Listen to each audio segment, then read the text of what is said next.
Noong unang panahon, may nakatirang mag-ina sa isang malayong puk. Ang ina ay si Aling Rosa at ang kanyang anak ay si Pinang. Dahil sa sobrang pagmamahal ni Aling Rosa sa kanyang bugtong na anak, ay lumaki si Pinang na laging nasa layaw. Gusto ng ina na matuto si Pinang ng mga gawaing bahay, ngunit laging ikinakatwiran ni Pinang na alam na niya ang lahat ng itinuturo ng ina. Isang araw, nagkasakit si Aling Rosa at hindi na makabangon at makagawa ng mga gawaing bahay. Inutusan niya si Pinang na magluto ng lugaw. Subalit dahil sa kalalaro ni Pinang, napabayaan niya ang lutuan at nasunog ito. Naging masama ang pakiramdam ni Aling Rosa dahil sa nangyari, ngunit napasensya na lang siya dahil nakapagsilbi naman sa kanya ang kanyang anak kahit paano.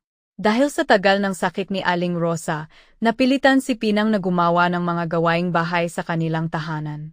Ngunit dahil sa katigasan ng kanyang ulo, hindi siya magaling